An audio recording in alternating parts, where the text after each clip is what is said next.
Então, boa noite a todos, Boa meus noite. irmãos, minhas irmãs. Vamos começar nosso estudo dessa noite. Nós vamos dar sequência que é o Evangelho. Entramos no capítulo 26. Dai gratuitamente o que gratuitamente recebestes. Então, nós vamos ler o Evangelho, fazer algum comentário, e depois a Ivone vai fazer a nossa oração.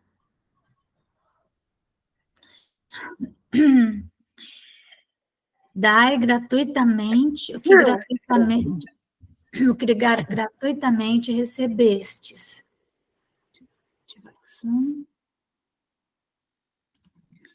Dom de curar. Restituí a saúde aos doentes. Ressuscitai os mortos. Curai os leprosos. Expulsai os demônios. Dai gratuitamente o que de graça, o que gratuitamente haveis recebido. Dai gratuitamente o que gratuitamente haveis recebido, diz Jesus a seus discípulos. Com essa recomendação, prescreve que ninguém se faça pagar daquilo porque nada pagou. Ora, o que eles haviam recebido gratuitamente era a faculdade de curar os doentes e de expulsar os demônios, isto é, os maus espíritos. Esse dom Deus lhes dera gratuitamente para alívio dos que sofrem e como meio de propagação da fé. Meio de propagação da fé. Vamos prestar atenção nisso. Porque hoje em dia, eu penso que nós temos que prestar bem atenção, né? Quantos estão incorrendo nisso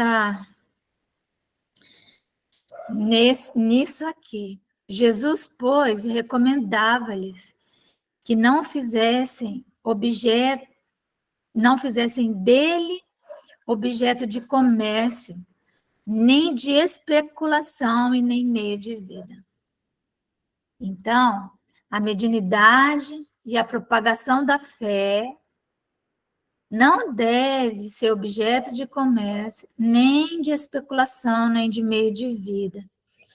E eu tenho dito e continuo repetindo que nós estamos vendo hoje uma forma velada, né, de burlar essa orientação aqui de Jesus. Muitos religiosos estão ganhando muito dinheiro com a internet. Se tornaram pessoas célebres, né, celebridades, com milhares de seguidores. E agora, então, né, nós sabemos que a internet é um meio, hoje, né, porque cada tempo tem a sua própria economia, né, seu próprio comércio. Então, há um comércio de bens e de serviços, um comércio do conhecimento pela internet. E aqueles que são de outras religiões, isso aí é lá com eles, né? Mas nós ficamos vendo espíritas que se celebrizaram com o espiritismo e agora vem, né, vender cursos de temas que são, vamos dizer assim, um psicologismo, uma psicologia próxima do espiritismo, usando umas outras linguagens para mediunidade, para tantas coisas, e começam a cobrar, né? Fora o que ganham pelo fato de terem milhares de seguidores. E aí esse dinheiro, ele é revertido para a obra social, mas a maioria desses não tem obra social, então fica aí, né? No mínimo, supondo até que, no mínimo, quando você começa a produzir um conhecimento cuja fundamentação está no Espiritismo, você aprendeu aquilo no Espiritismo, depois encontrou a reverberação daquilo na ciência do mundo, né? Com outro nome. E aí você pega aquilo e coloca onde só algumas pessoas com dinheiro poderão acessar aquele conhecimento. O que é isso, né? Você vai estar vendendo o conhecimento só para quem pode pagar. E os que não podem, como é que fica? Não é? Então, talvez nem os que assim estão fazendo se deem conta, mas eu já tenho alguns exemplos aí que eu vejo de pessoas, expoentes espíritas célebres, que estão sim vendendo conhecimento, reverberado na ciência, entenderam? Mas é o mesmo conhecimento do espiritismo, né? Disse em seguida a seus discípulos, diante de todo o povo que o escutava: precatai-vos dos escribas, que se exibem a passear com longas túnicas, que gostam de ser saudados nas praças públicas. A praça pública hoje chama-se internet. E de ocupar os primeiros assentos nas sinagogas, ou seja, os púlpitos dos centros espíritas, dos grandes congressos, e os primeiros lugares nos festins, que a pretexto de extensas preces devoram as casas das viúvas. Essas pessoas receberão condenação mais rigorosa. Por quê? Porque tem o conhecimento, né? Como é que você vai criar entrave para a pessoa acessar um conhecimento que vai libertá-la? Porque essas pessoas têm seus empregos, têm suas profissões, ganham seus dinheiro. Por que vão pegar isso e vão cobrar? Eu nunca vou achar isso certo. Me desculpem os que pensam diferente. Disse também Jesus: não façais que vos paguem as vossas preces. Que é prece, senão um estado de relacionamento com as coisas divinas, com as coisas que a gente chama, não é? Da dimensão sutil, do mundo espiritual, não é? Não façais que vos paguem as vossas preces. Quando você tem que pagar para ir num ambiente onde vai se falar de espiritismo e de Jesus, está errado. Pode ter certeza. Não façais como os escribas, que a pretexto de longas preces devoram as casas das viúvas. Isso é, abocanham as fortunas. A prece é ato de caridade, é um arroubo do coração. Cobrar alguém que se dirige a Deus por outrem é transformar-se em intermediário assalariado. Então, há religiões que fazem isso, e nós não vamos aqui julgar, mas quando se trata do espiritismo, né? Eu ouvi espíritas há 40 anos atrás, há 40 anos, já preocupados com esses rumos que esses imensos congressos iriam trazer, sabe? Cobrar alguém que se dirige a Deus é transformar. A prece, então, fica sendo uma fórmula cujo cumprimento se proporciona a soma que custe. Ora, uma de duas. Deus ou mede ou não mede as suas graças pelo número das palavras. Se estas forem necessárias em grande número, por que dizê-las poucas ou quase nenhumas? Porque por aquele que não pode pagar, porque na igreja era assim, né? Se você tinha bastante dinheiro, você pagava e a tua prece era longa. Se você pagava menos, a prece era menor. É isso? É falta de caridade. Dá um exemplo. Uma vez, um companheiro espírita que sempre vinha a Rondônia, né? E fazia encontros conosco, maravilhoso, né? Então, e era sempre, lógico, de graça, quem podia ir, ia, era conhecido e tal.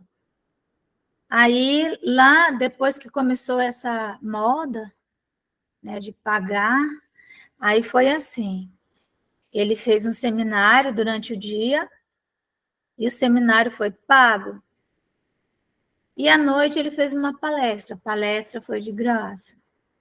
Então, foi meio parecido com isso, né? Peraí, saiu aqui. Por alguma razão.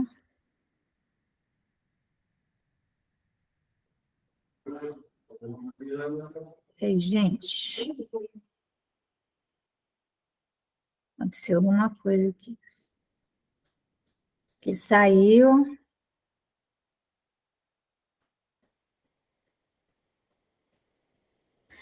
Deixa eu ver. O que foi que aconteceu? Hum, Peraí.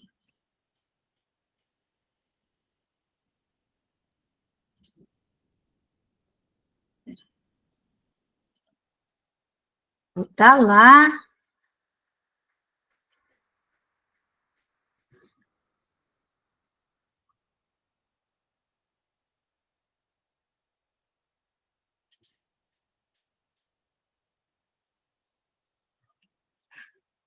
Vamos lá.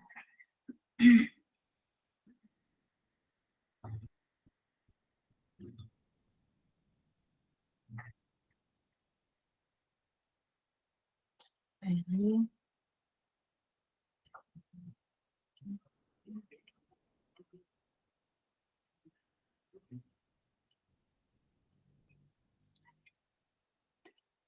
Não vou saber dizer o que aconteceu.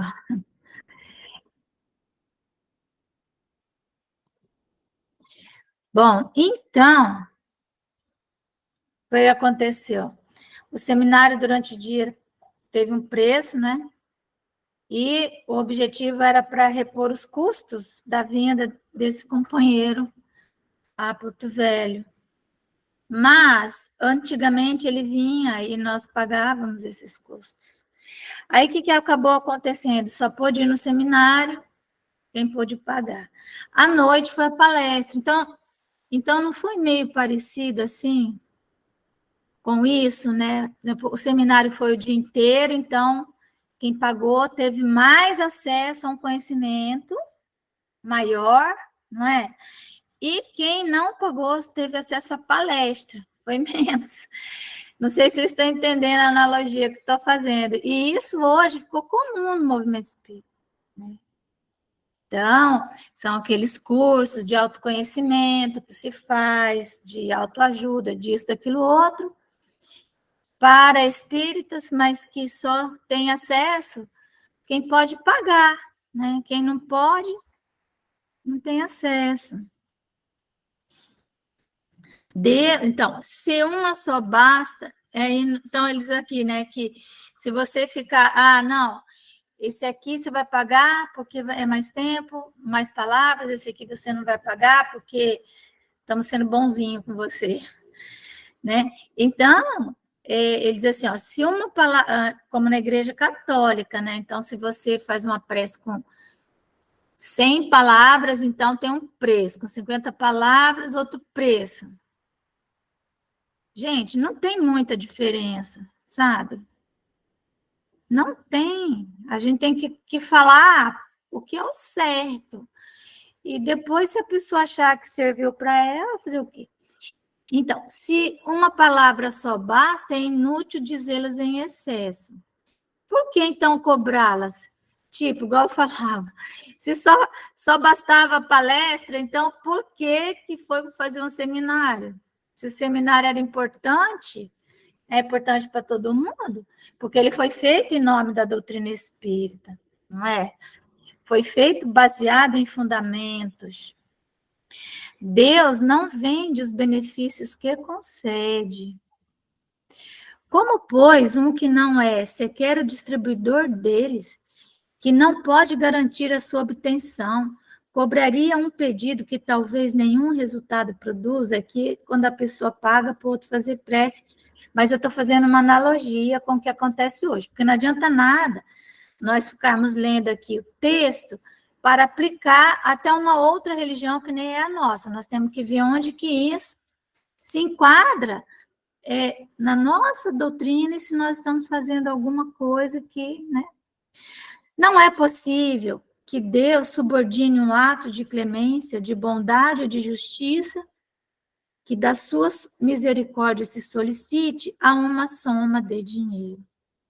Do contrário, se a soma não fosse paga, ou fosse insuficiente, a justiça, a bondade e a clemência de Deus ficariam em suspenso. A razão, o bom senso e a lógica dizem ser impossível que Deus, a perfeição absoluta, delegue a criaturas imperfeitas o direito de estabelecer preço para a sua justiça. A justiça de Deus é como o sol, existe para todos, para o pobre como para o rico. Quando você cria embaraço para que o pobre chegue à casa espírita, para que o pobre acesse determinado conhecimento, está errado. Tem algo errado nisso. Tem que fazer para todos? Não tem como. Pois que se considera... Claro, você pode estabelecer, por exemplo, um ambiente, um local, aí só cabe X pessoas. Tá, quem se inscreveu primeiro vai, não dá mais porque não cabe, aí é diferente. Mas não só quem pagou mais, pois que se considera imoral traficar com as graças de um soberano da terra, poder-se-á ter por lícito o comércio com as do soberano do universo? Não é? Ainda outro inconveniente apresentam as preces pagas, é que aquele que as compra se julga as mais das vezes dispensado de orar por ele próprio, porquanto se considera quite desde que deu seu dinheiro. Sabe-se que os espíritos se sentem tocados pelo fervor de quem por eles se interessa. Qual pode ser o fervor daquele que comete a terceiro o encargo de por ele orar mediante paga? Qual o fervor desse terceiro quando delega o seu mandato a outro, este a outro e assim por diante? Não será isso reduzir a eficácia da prece ao valor de uma moeda em curso? Então, nós vamos parar por aqui. E a próxima, nossa, vai ser um pouco pior ainda, que é os mercadores expulsos do templo. Depois nós vamos ter que... Porque nós temos que dar cara a tapa, assim, no movimento espírita, sabe? Parar para pensar. Até que ponto nós estamos repetindo padrões um pouquinho modificados, sabe? Isso é uma coisa que nós temos que pensar. Então, nós vamos pedir para nossa companheira, Oi, Ivone, fazer a nossa oração. Pode ser, Ivone? pode. Querido Mestre Jesus, obrigado pelo dia que nós agraciamos um céu de brigadeiro, um calor intenso e as necessidades, Senhor, de valorizar a cada passo que temos nesse dia. Obrigado, Jesus, pelas dores que nos fazem refletir, nos levam ao melhoramento e aperfeiçoamento da moral. Obrigado, Jesus, pelas batalhas do dia a dia, que nos eleva na condição, em busca de sermos cada dia melhor. Senhor Jesus, acolha os meus pais, a minha mãe, o meu pai, o meu irmão, e acolha todos os pais, famílias, os adoecidos, enfermos, desamparados, desabrigados e aqueles injustamente condenados pelo homem. Dai-nos, Senhor, a perseverança de seguirmos o fortalecimento da nossa fé a cada dia. Esteja sempre conosco, hoje, agora e sempre. Que assim seja. Que assim seja. Graças a Deus. Graças a Deus. Obrigada, Ivone. Vamos chegar aqui. Tá?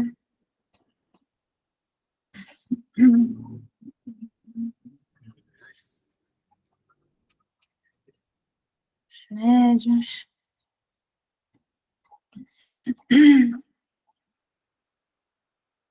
Ah, peraí. Estava puxando o livro errado.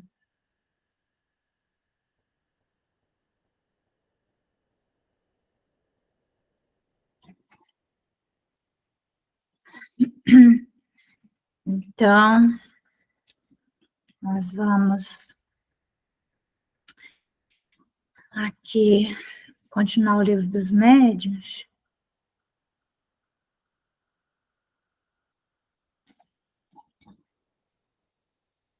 Aqui. Eita. Desculpa aí, gente.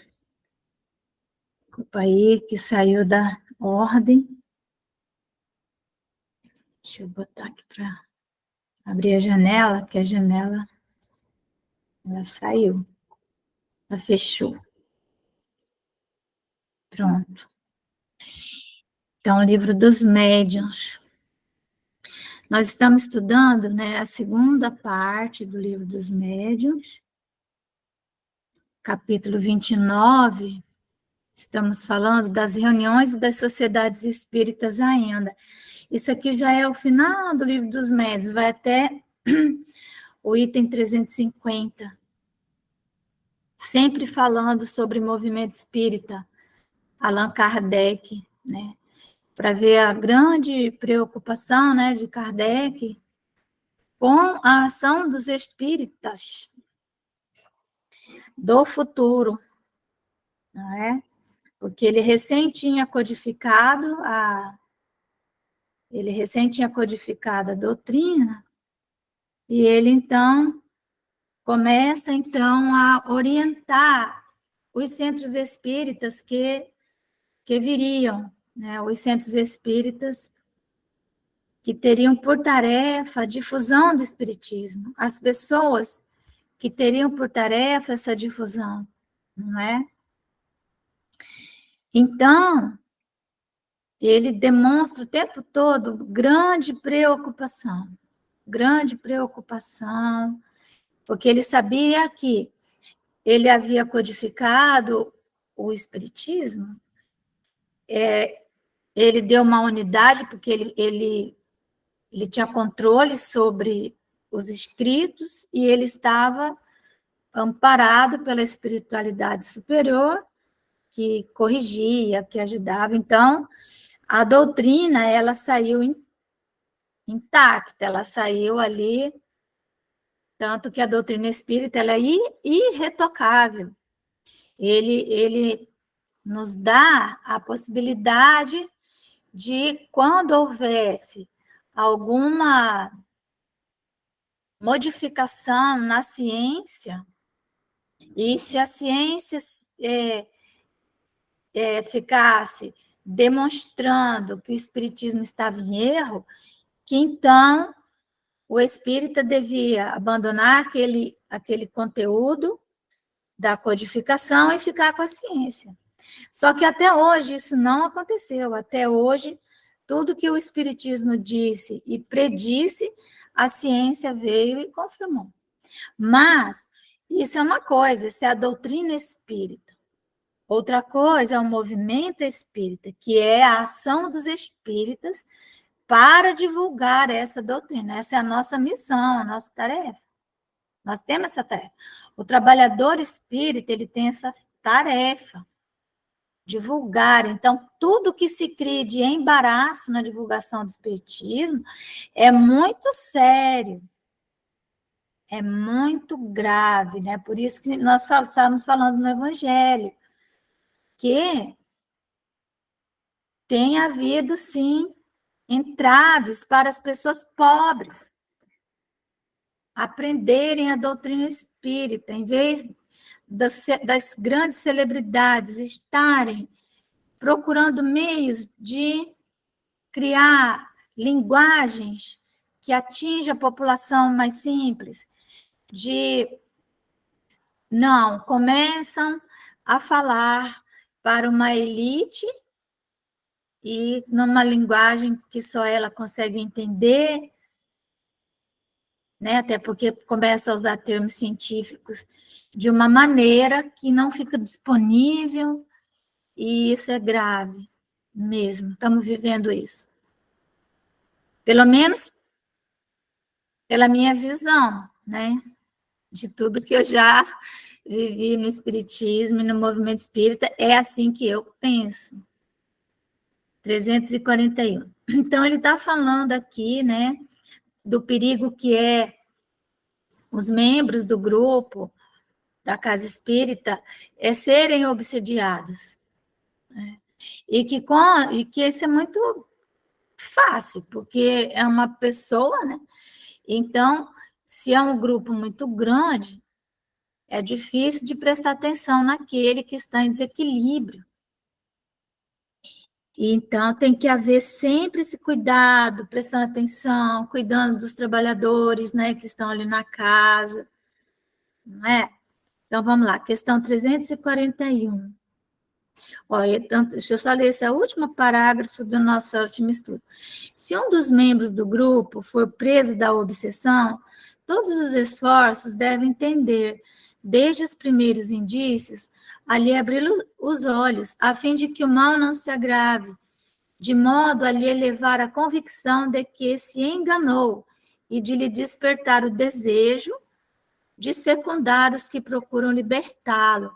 Então, às vezes também o obsidiado, ele está fascinado, né? Está numa fascinação.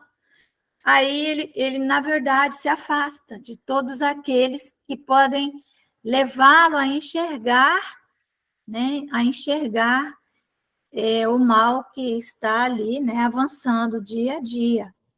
Então, a fascinação, ela é a pior fase da obsessão, porque a pessoa sob influência, ela não acredita que está sob influência, ela não aceita.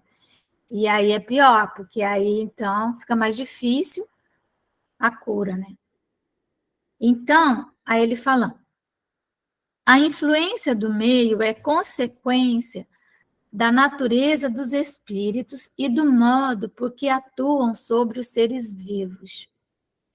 Dessa influência, pode cada um deduzir por si mesmo as condições mais favoráveis para uma sociedade, né, sociedade espírita, que é a instituição, é o centro espírita, que aspira a granjear a simpatia dos bons espíritos e a só obter boas comunicações, afastando as más.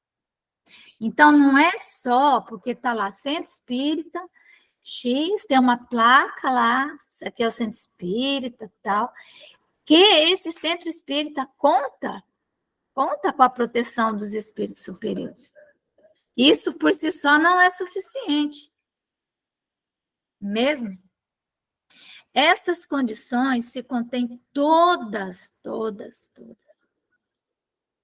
nas disposições morais dos assistentes e se reúne nos seguintes pontos, nos pontos seguintes. Perfeita comunhão de vistas e de sentimentos entre os membros que compõem aquela sociedade espírita, não todos os amparados por ela, mas os que coordenam, que estão ali nos postos de orientação, os dirigentes de grupos, dirigentes de trabalhos, eles têm que estar sempre se reunindo, sempre em perfeita consonância, para que haja perfeita comunhão de vistas e de sentimentos. Essa comunhão de vista tem que haver afinidade. Nós estamos assentados sobre o quê? Sobre a doutrina espírita. Precisamos estudar a doutrina espírita. Sem estudo da doutrina espírita, não é possível encontrar essa comunhão, porque cada um vai começar a ter seu próprio ponto de vista. E não a diretriz da doutrina. Então, a primeira coisa é isso. Tem que ter comunhão, e para ter comunhão não tem jeito, se não houver estudo do Espiritismo. E o Espiritismo está sentado nas obras básicas, 5 obras básicas. Todas as outras obras, todas, sem exceção, são obras subsidiárias. Elas vêm para dar um subsídio aqui, outro subsídio ali, fazer um resumo aqui, fazer um resumo ali, mas elas não são a doutrina espírita. Elas ajudam, elas são, vamos dizer assim, tudo aquilo que está no entorno, né? Mas, então, é necessário estudar o Espiritismo, tanto que o Divaldo Franco, ele falou, logo que ele se encantou, né, com o Espiritismo, fez até uma palestra, né, uma grande oratória e tal. Aí ele falou, nossa, eu quero muito mesmo ser espírita e tal, aprender o Espiritismo, como que eu faço? Aí um espírito, através de Chico Xavier, falou para ele assim, você estude o livro dos Espíritos, você leia o livro dos Espíritos. Aí ele falou, mas eu já li o livro dos Espíritos. Eu falei assim, então leia novamente o livro dos Espíritos. Ele leu. Aí depois, ele voltou lá, já li, né, de novo, o que eu faço agora? Qual a próxima obra? Ele falou, leia o livro dos Espíritos. E assim foi várias vezes. Aí, depois ele já estava assim, meio achando que será que esse espírito não entendeu, que eu já li inúmeras vezes o livro dos Espíritos. Aí ele disse assim, agora você estude o livro dos Espíritos. Não é? Então, não dá para dizer que, nós estudamos no ano passado, tal, fez quantos anos. Não é assim. Então, a comunhão de vistas só se dá pelo estudo da obra. E a comunhão dos sentimentos só se dá pela convivência. Tem que haver convivência. Sem convivência, de perto, todo mundo é bonito, todo mundo é diferente, né? Cordialidade recíproca entre todos os membros, todos. Cordialidade. Para haver cordialidade, tem que haver, né, comunhão de sentimento, tem que haver humildade, tem que haver tudo em favor do espiritismo. Nós somos trabalhadores espíritas, então, toda a nosso esforço tem que ser nessa direção, na direção da doutrina. Então, quando nós ficamos muito tempo em reuniões de autoajuda, cuidando de nós, esquecendo da nossa tarefa de conhecer a doutrina, de divulgarmos a doutrina. Para divulgar, temos que aprender, temos que nos reunir, temos que criar um grupo harmonioso para que esse grupo possa fazer a difusão do espiritismo. Então, todas as nossas divergências vão ficando em segundo plano. Mas quando os grupos são em que o foco principal é a psicologia, como ela é colocada no mundo, porque não há nada mais egóico do que os conceitos da psicologia freudiana. Ela é voltada para mim, né? Aí, inclusive, usar aquele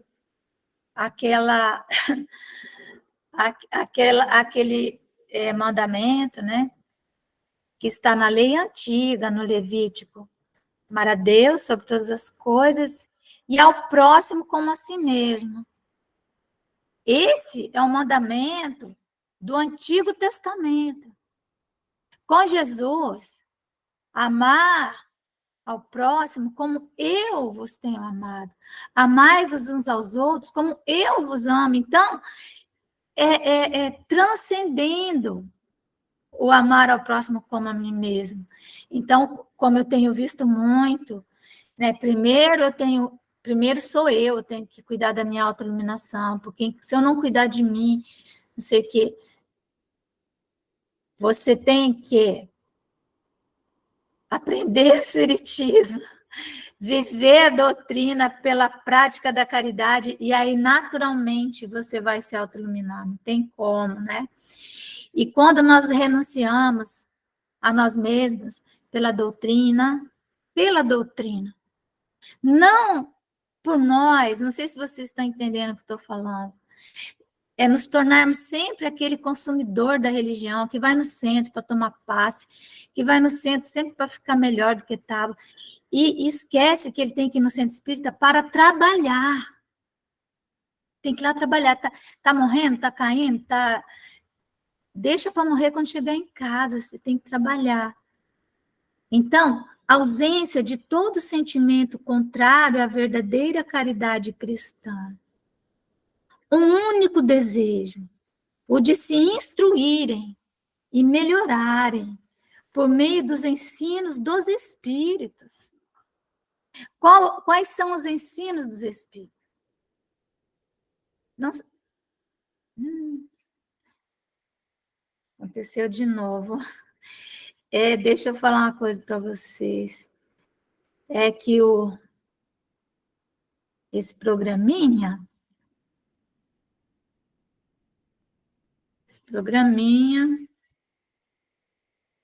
peraí.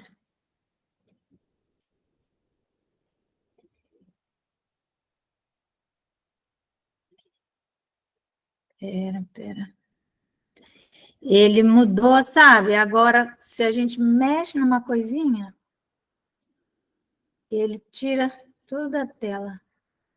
Peraí, mas eu vou... E foi hoje que eu notei que ele mudou. Hoje que ele mudou. Hoje, agora, nesse minuto. Seriamente. Eita.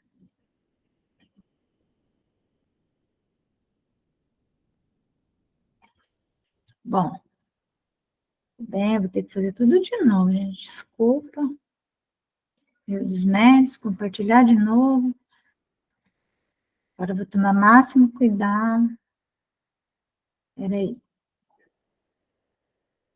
Tá aí, né? Bom, então,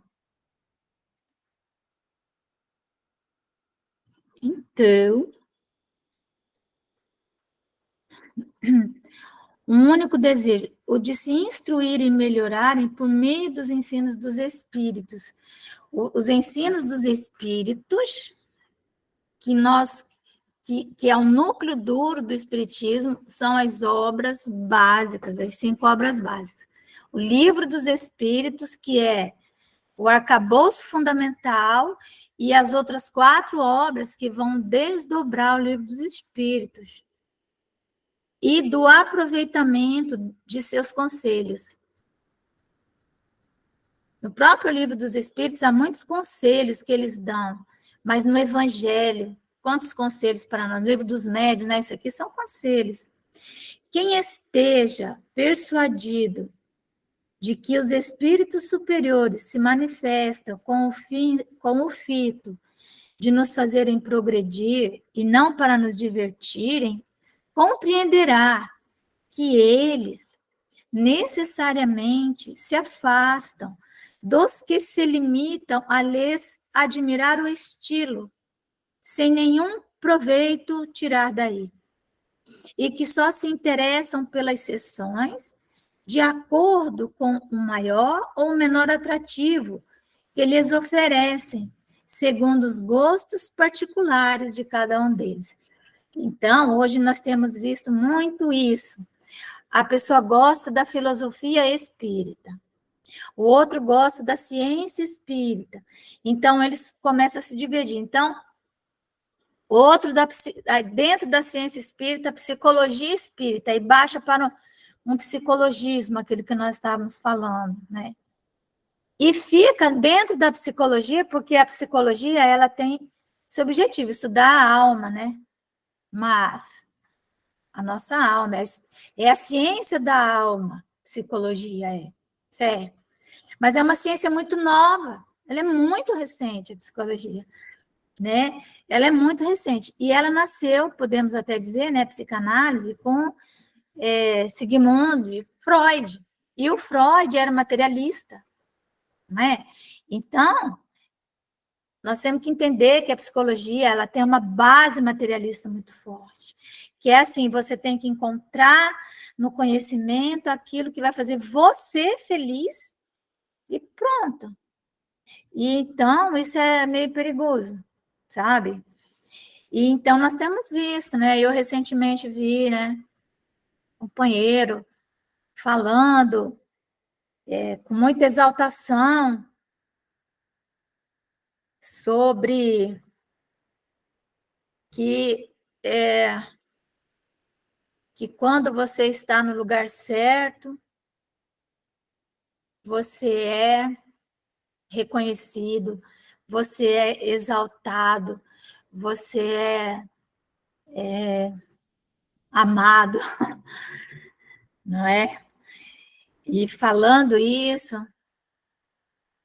mas não é isso que está no Espiritismo, né? Nós não precisamos necessariamente ser amados, né? Nós temos que aprender a amar, né? Então, exclusão de tudo o que nas comunicações pedidas aos espíritos apenas exprima o desejo de satisfação da curiosidade. Aqui ele está falando muito para as reuniões mediúnicas, mas nós temos inúmeras reuniões, igual estou falando agora, que é de autoajuda, que é de autoconhecimento, de acordo com uma linguagem, né, com conceitos próprios, né, mas cujos fundamentos estariam no Espiritismo, mas como a palavra é diferente, aí as pessoas acham que podem dar uma outra conotação, sabe? E aí cobrar, aí se exaltar, enfim. Recolhimento e silêncio respeitosos durante as confabulações com os espíritos. Aqui, evidentemente, é quando estamos em reuniões mediúnicas, que era muito comum na época do Kardec, que nos centros espíritas as reuniões sempre tivessem comunicações. Era muito comum, tinha os assistentes e as comunicações. Hoje em dia isso foi ficando cada vez menos, isso acabou acontecendo cada vez menos, porque a mediunidade, ela ficou muito engessada no centro espírita, né? Para você participar da reunião mediúnica, é muito difícil. Muito difícil. É difícil demais. Participar de uma reunião mediúnica é no centro espírita. É para os iniciados, aquele grupo que fica lá. Então, a união de todos os assistentes pelo pensamento, ao apelo feito aos espíritos que sejam evocados. Então, claro que tem que ser um grupo que tem essa afinidade, né? Mas o que vai se exigir é que exista isso, amor, e muitas vezes é o grupo mediúnico que é antigo e isso não existe, né? E às vezes o grupo não é tão antigo e existe. Então, o que é que tem que ser olhado, né? Concurso dos médiuns da Assembleia, com isenção de todo sentimento de orgulho, de amor próprio e de supremacia, e com o só desejo de serem úteis. Muitas vezes, nas reuniões, eu não estou aqui defendendo a reunião com a Assembleia, de jeito nenhum, mas as pessoas que vão, às vezes, nas reuniões mediúnica, às vezes ficam ali assistindo, né? Porque por questões, sabe, lá a depender do caso. Elas, às vezes, elas têm muito mais contrição, né, do que aquelas que já estão há muito tempo ali no grupo. Serão estas condições de tão fácil preenchimento que, se não encontre quem a satisfaça, não o cremos. Eles, não é possível, né? Se o grupo é espírita mesmo, tem que ter isso, porque senão, não é. Né? Se a pessoa está ali, ela cria um monte de dificuldade, um monte de problema, então nós temos que avaliar isso, mas não criar regras que impeçam as pessoas de participarem de todas as atividades espíritas. Não cremos. Esperamos, ao contrário, que as reuniões verdadeiramente sérias, como as que já se realizam em diversas localidades, ou seja, não eram muitos na época do Kardec, se multiplicarão, e não hesitamos em dizer que a elas é que o Espiritismo será devedor da sua mais ampla propagação. Será que nós, ao engessarmos tanto Espiritismo prático, ao engessarmos tanto a prática da caridade, será que com isso nós não criamos grandes embaraços à divulgação da doutrina, religando os homens honestos e conscienciosos? Elas imporão silêncio à crítica, e quanto mais puras forem suas intenções, mais respeitadas serão, mesmo pelos seus adversários. Porque é um centro espírita que ele une as pessoas pelo trabalho. Um centro espírita que não é um clube social, onde as pessoas vão lá para se encontrar, para se abraçar, para rir, para não sei o quê, para comer entre eles, né? Mas cadê o pobre? Cadê o não sei o quê? Mas quando é um local de trabalho, né? Onde o que une as pessoas é o trabalho no bem. Esse centro espírita, ele não tem tempo para confusão, sabe? Então, aí, as reuniões são de preparação de trabalho, aonde que vai ser isso, aonde que vai ser aquilo, todo mundo vai estar envolvido no trabalho da divulgação do espiritismo, da propagação das ideias espíritas. Então, o grupo está preocupado em estudar, preocupado em vivenciar pela prática da caridade. E que hora que vai sobrar para brigar? Nenhuma. Quando a zombaria ataca o bem, deixa de provocar o riso e torna-se desprezível. É nas reuniões desse gênero que se estabelecerão pela força mesma das coisas. Eu gosto, sempre que aparece essa expressão, pela força mesma das coisas. A força mesma das coisas, gente, é a lei do progresso. É uma força que impulsiona tudo no universo para frente e para o alto, querendo ou não querendo, rindo ou chorando. Pelo conhecimento, então aí pelo esclarecimento, pelo trabalho no bem ou pelo sofrimento. De um jeito ou de outro, nós seremos empurrados pela força mesma das coisas, né? Então, nessas reuniões de trabalho sérias, em que nós estamos botando à frente das nossas próprias mazelas, nossos próprios pontos de vista, a doutrina, se tudo que nós, as dúvidas que temos, nós vamos para a doutrina, a fim de tirar aquelas dúvidas, estudar em grupo, então, não tem como algum tipo de obsessor ficar por muito tempo, porque o obsessor ele só fica no ambiente da preguiça, da lassidão, da brincadeira. Aí ele fica. sabe? Então, prestar atenção, se a casa espírita não está transformada num clube, onde as pessoas vão para se encontrarem entre si, para isso, aquilo, outro, né? Então, é nas reuniões desse jeito que se estabelecerão, pela força mesma das coisas, né, pela lei do progresso, laços de real simpatia, de solidariedade mútua, que contribuirão para o progresso geral. Entenderam? Então, nós sempre temos que estar pensando no progresso geral, e não só em nós, né? Não só em nós. Ficarmos naquelas reuniões de reflexões eternas. Então, nós temos que refletir sobre isso. Vamos pensar nisso, vamos refletir naquilo. Mas, precisamos trabalhar, né? O que é isso mesmo que o Espiritismo está falando com relação a isso?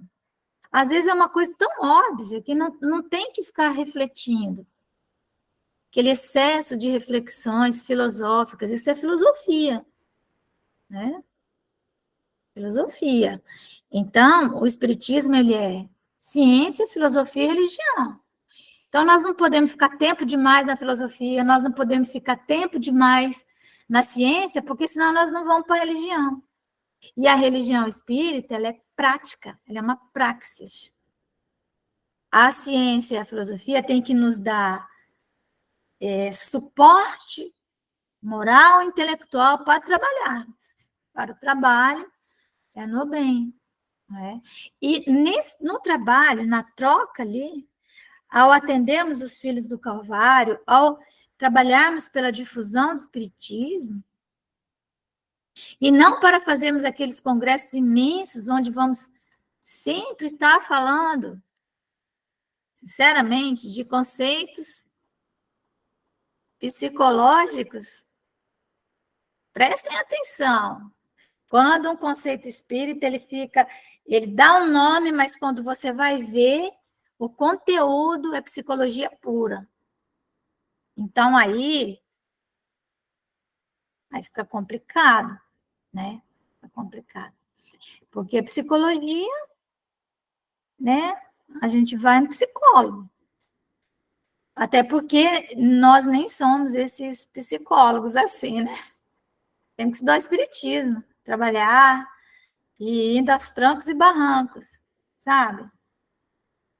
E não sempre ficar encontrando na psicologia a justificativa para aquele nosso comportamento.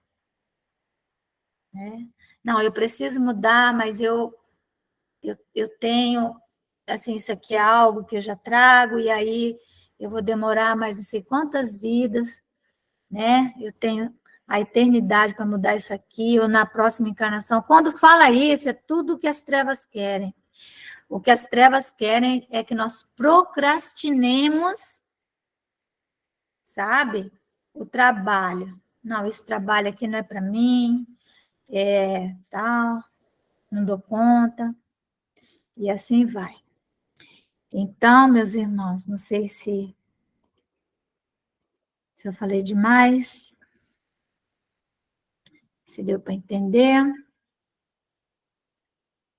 Para onde? Hã? Falei demais, Ivone?